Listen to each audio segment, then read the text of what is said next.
Episode की शुरुआत में हमें एक चिड़िया को दिखाया जाता है जो कि आसमान में उड़ रही थी। जिसके बाद वो आ करके एक लड़के के हाथ के ऊपर बैठ जाती है। वो लड़का उसे खाना देता है और फिर सोचने लगता है, पीसुके, तुम्हारे खाने की कीमत काफी ज्यादा है और क्योंकि हमारे पास ज्यादा पैसे नहीं है, इस वजह से मैं कई दिनों से पेट भर के खाना भी नहीं खा पाया और हमें कैसे भी करके इस साकामोटो नाम के बंदे को मारना ही होगा, क्योंकि उसे मारने से हमें 1 बिलियन येन की बाउंटी मिल जाएगी, जिससे हम लोग काफी सारी चीजें खरीद सकते हैं।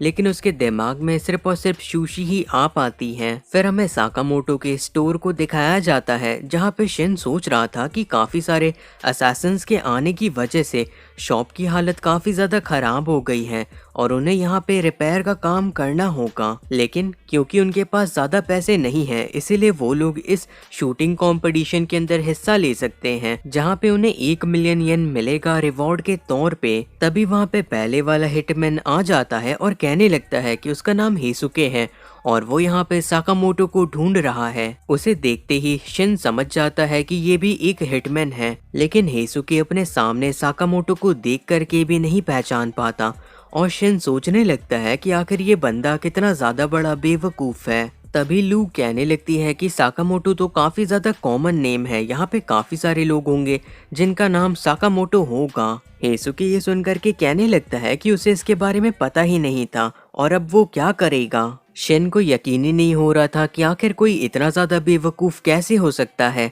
जिसके बाद वो उसके दिमाग को पढ़ने की कोशिश करता है और वो बस सुशी के बारे में ही सोच रहा था, जिससे शिन को समझ में आ जाता है कि हेसुके का दिमाग पढ़ना बिल्कुल बेकार है। तो फिर वो हेसुके को डराने के लिए कहने लगता है कि इस दुनिया के अंदर करोड़ों साकामोटो हैं। ये बात सुन करके हेसुके सच में और ज्यादा डर जाता है और सोचने लगता है वो कभी भी सही साकामोटो को नहीं ढूंढ पाएगा और उसे वापस से भूखा ही रहना पड़ेगा। तभी उसके पेट से आवाजें भी आने लगती हैं क्योंकि उसे भूख लगी हुई थी। जिसके बाद वो एक मासूम सा चेहरा बनाने लगता है इस उम्मीद में कि कोई उसे खाने के लिए कुछ दे देगा।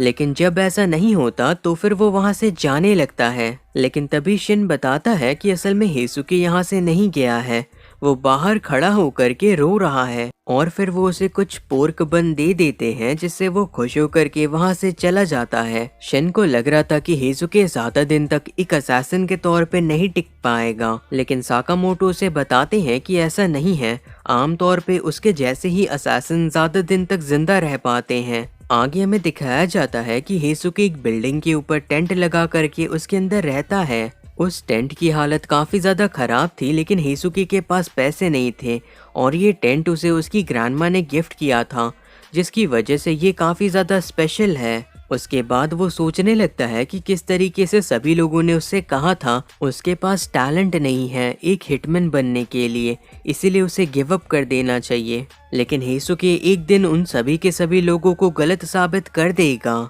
लेकिन तभी वहाँ पे काफी तेजी से हवा चलने लगती है जिससे उसका पूरा टेंट खराब हो जाता है। हेसुके को समझ में नहीं आ रहा था कि अब उसे आगे क्या करना चाहिए, लेकिन तभी उसे एक पेपर मिलता है जिसके अंदर उसी टूर्नामेंट का एडवर्टीजमेंट था, जहाँ पे उसे प्राइज के अंदर 1 मिलियन येन मिलने वाले थे, जिससे वो एक घर खरीद सकता है। फिर हमें अगले दिन टूर्नामेंट का सीन दिखाया जाता है जहाँ पे शिन काफी ज्यादा कॉन्फिडेंट था कि वो लोग यहाँ के सारे एमेच्योर्स को आसानी से हरा देंगे। उन्हें वहाँ पे एक वॉकी टॉकी भी दिया जाता है कम्युनिकेट करने के लिए, लेकिन लू इस बार टूर्नामेंट के अंदर हिस्सा नहीं ले रही थी और बस उनके लिए चीयर कर रही थी क्योंकि उसने काफी ज्यादा ड्रिंक कर लिया है। तभी वो लोग देखते हैं कि वहाँ पे हेसुके भी है जो कि रजिस्टर करने की कोशिश कर रहा है, लेकिन टीम न होने की वजह से उसे रिजेक्ट कर दिया जाता है। हेसुके भी फिर उन लोगों को देख लेता है और तुरंत आकर के शिन के पैरों को पकड़ लेता है कि शिन उसे अपनी टीम के अंदर ले ले। शिन उसे मना करने की कोशिश करता है, लेकिन हेसुके उसके पैर को नहीं छोड़ता। आखिर में हेसुके भी उनकी टीम के अंदर आ ही जाता है, जिससे हेसुके काफी ज्यादा खुश हो जाता है और उन्हें अपना दोस्त मानने लगता है। उसके बाद टूर्नामेंट के स्टार्ट होने की अनाउंसमेंट भी हो जाती है और टूर्नामेंट का बस यही रूल था कि उन्हें एक दूसरे को बचाते हुए सामने वाली टीम को मारना होगा, जिससे उनके ऊपर निशान लग जाएगा और वो इंसान टूर्नामेंट से बाहर हो जाएगा। आंटीज इस चीज को लेकर के काफी ज्यादा खुश रहती हैं क्योंकि इस टूर्नामेंट की वजह से हर साल पूरे शहर की सफाई हो जाती है। साकामोटो को भी इसीलिए ये चीज काफी ज्यादा पसंद आती है। हेसुके को अभी भी रूल समझ में नहीं आए थे, तो फिर शिन उसे बताता है कि उसे अपनी टीम छोड़ करके बाकी सभी को शूट करना है। बाकी की टीम ये देख करके उन लोगों को अंडर एस्टिमेट करती है, लेकिन तभी हेसुके उन्हें काफी आसानी से शूट कर देता है, जिससे उनकी पूरी टीम ही टूर्नामेंट से बाहर हो जाती है। शिन को भी समझ में आ जाता है कि ये इंसान काफी ज्यादा स्किल्ड है, भले ही उसे देखने से ऐसा नहीं लगता। जिसके बाद शिन भी माइंड रीड करके पीछे के 2 लोगों को शूट कर देता है। तभी 2 लोग घेर करके साकामोटो को शूट करने की कोशिश करते हैं, लेकिन साकामोटो उनकी गन को पकड़ करके आराम से उनकी गन से ही उन्हें शूट कर देते हैं। साकामोटो ने पहले ही सोच लिया था कि वो प्राइज मनी से बुलेट प्रूफ ग्लास लगवाएंगे और साथ ही साथ ढेर सारी वैरायटी के कप नूडल्स को खरीदेंगे। हेसुके तभी कहने लगता है कि वो काफी ज्यादा खुश है कि वो पहली बार टीममेट्स के साथ लड़ाई कर पा रहा है। तभी सभी साकामोटो के लिए चीयर करने लगते हैं, जो सुनकर के हेसुके कहने लगता है, साकामोटो, क्या उनका नाम साकामोटो है? लेकिन वो फोटो जैसे तो बिल्कुल भी नहीं दिखते, तो ऐसा नहीं हो सकता कि वो वही साकामोटो है जिसकी उसे तलाश है। लेकिन तभी वहाँ पे नशे में लू आ जाती है, जो कि कहने लगती है कि असल में मैनेजर यानी कि साकामोटो पहले काफी ज्यादा पतले हुआ करते थे, लेकिन उसे तो मोटे ही साकामोटो पसंद हैं। ये सुन करके हेसुके दोबारा से फोटो को बाहर निकालता है और उसे अभी भी लग रहा था कि साकामोटो और वो अलग अलग हैं। लेकिन तभी लू कहने लगती है कि उनके बाल और चश्मे अभी भी सेम हैं। इन सारी चीजों के बाद भी शिन कोशिश करता है हेसुके को बेवकूफ बनाने की, और हेसुके उसकी बातों को सुन करके हंसने लगता है। लेकिन फिर वो बंदूक तान देता है साकामोटो की ओर, जिसके बाद साकामोटो भी अपनी बंदूक उसकी ओर कर लेते हैं। शिन भी हेसुके के ऊपर निशाना लगा लेता है। सभी ये देख करके हैरान थे कि टीममेट्स ने एक ही दूसरे के ऊपर निशाना लगाया हुआ है। फिर हेसुके को भी कंफर्म हो जाता है कि ये वही साकामोटो हैं, और उसके बाद वो कहने लगता है कि उसे झूठ बिल्कुल भी नहीं पसंद है। साकामोटो तभी अपने मन में सोचते हैं कि अभी भी ये टूर्नामेंट खत्म नहीं हुआ है, और वहाँ पे काफी सारे लोग आ करके उनके ऊपर शूट करने की कोशिश करने लगते हैं, जिसे देख करके शिन कहने लगता है कि इनकी टाइमिंग बिल्कुल सही है। जिसके बाद शिन उन सभी के सभी लोगों को शूट कर देता है। साकामोटो भी फिर उन सभी के सभी लोगों को मारने लगते हैं। हेसुके वहाँ से भाग जाता है और फिर विसल करता है, जिससे वहाँ पे पीसुके आ जाता है उसकी गन को ले करके। उसकी गन एक स्नाइपर राइफल थी, जिसके ऊपर एक स्कोप भी लगा हुआ था। हेसुके फिर एम करके उनके ऊपर शूट कर देता है, जो कि ठीक उसके सामने ही थे। लेकिन साकामोटो को पता चल जाता है कि बुलेट उनकी ओर आ रही है, जिसके बाद वो अपनी हाथ की मदद से उस बुलेट को डिफ्लेक्ट कर देते हैं। हेसुके उन्हें काफी ज्यादा दूर से स्नाइप कर रहा था, जिससे उसे काफी ज्यादा एडवांटेज मिल रहा था। जिसके बाद हेसुके वहां से और भी दूर भागने लगता है, तो फिर शिन उसके पीछे जाने का सोचता है, लेकिन साकामोटो उसे रोकते हैं क्योंकि काफी सारे लोगों ने उन्हें घेर लिया था। हेसुके भाग रहा रहता है, तभी पीसुके रोने लगता है, जो देख करके हेसुके कहता है कि नहीं, वो नहीं रो रहा है। लेकिन असल में वो काफी ज्यादा रो रहा था, क्योंकि उसे अपने टीममेट्स यानी कि साकामोटो को शूट करना पड़ा। साकामोटो और शिन कवर में आ जाते हैं, जहाँ पे शिन कोशिश करता है दिमाग पढ़ने की, लेकिन वो ऐसा नहीं कर पा रहा था डिस्टेंस की वजह से। साकामोटो तभी शिन से कहने लगते हैं कि एक स्नाइपर से लड़ने के लिए उन्हें उसकी पोजीशन जानना बहुत ही ज्यादा जरूरी होगा। साकामोटो फिर बेट बन करके बाहर की ओर जाते हैं, जहाँ पे एक बुलेट सीधा उनके सामने वाले शीशे के ऊपर जा करके लगती है, लेकिन उस तरीके के एंगल पे शूट कर पाना पॉसिबल नहीं था। तभी हेसुके अपने वॉकी टॉकी से कहने लगता है कि तुम लोग मेरे निशाने से बच नहीं पाओगे। साकामोटो फिर सोचने लगते हैं कि किस तरीके से हेसुके की चलाई बुलेट काफी ज्यादा रोटेट कर रही थी, और जब गोली उन्हें जा करके लगी थी तो फिर वो डिफ्लेक्ट कर गई थी।